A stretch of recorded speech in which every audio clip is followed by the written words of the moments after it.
1 month and 2 days. I'm really dry.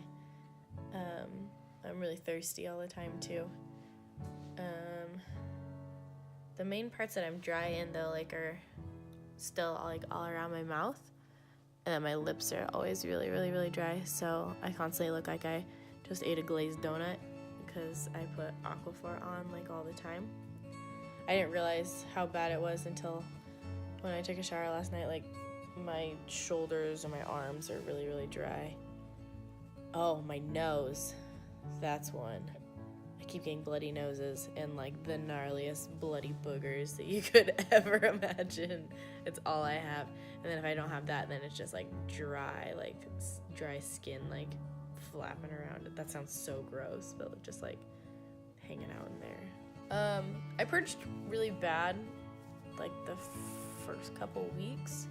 Now that we've doubled the dosage, it'll probably just kind of like even out to where it's been, but the dryness is gonna keep happening and possibly get worse because of it shrinking my pores. Like, it feels weird to be able to like go like this and not like have like greasy fingers afterward. Before I was using coconut oil, but I started to get lazy and I don't want to use it anymore. So I bought makeup wipes for my eyes, and then still the same, just like fragrance-free, soap-free face wash from Cetaphil. Look how much money that is. So much money on one little wipe. I think if I show the brand, like CVS brand, if they'll like do some kickbacks for me. Ow. I feel like I'm gonna get a bloody nose. I always feel that way after I wash my face. I think I should definitely blow my nose right now because I probably do have a bloody nose. Yeah, that's gross. Don't show that.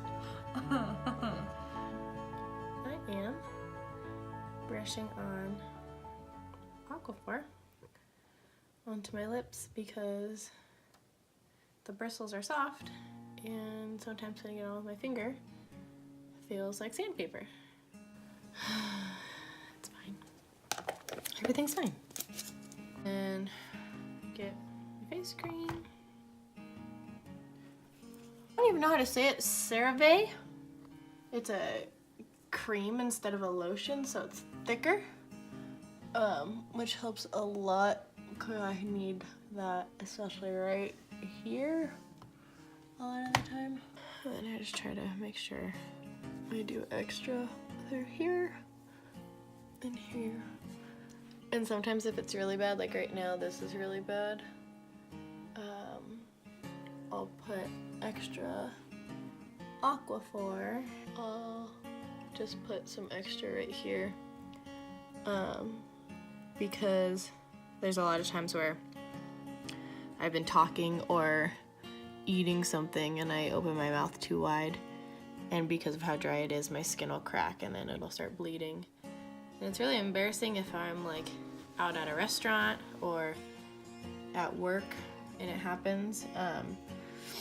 But luckily I've got super awesome coworkers that know what I'm going through and are the ones that are always like, drink water, spray your face with this, do that. So they're not judging me. We're in a good place. Overall experience, there's been some really crappy things. Things have sucked. It hasn't been all rainbows and flowers and happiness. I've had a lot of really down moments, just thinking like, oh, it's not working, why am I doing this?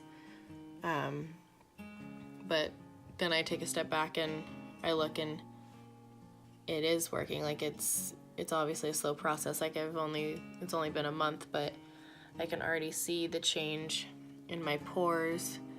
I wish I could let you guys like touch my face all through here, because my skin's always had a super weird texture to it because I've had such large pores you could always feel them. Like people would be like, oh, I did this face mask, feel how soft my face is. And I'm like, oh, I did this face mask, it feels exactly the same because my skin is weird. But right now, like I just put the moisturizer on and like I feel like I have the softest skin ever, where I like, obviously in the spots where I'm having breakouts I don't feel that way, but like where things are starting to clear up and where the pores are starting to get smaller, like that's how I can tell that it is working, and nothing has gotten to the point to where I want to say, screw it, I'll just have acne. No side effect that I've had has gotten me to that point, so it's worth it. Just gotta keep my eye on the end game. It's all gonna be worth it once it's done and over with.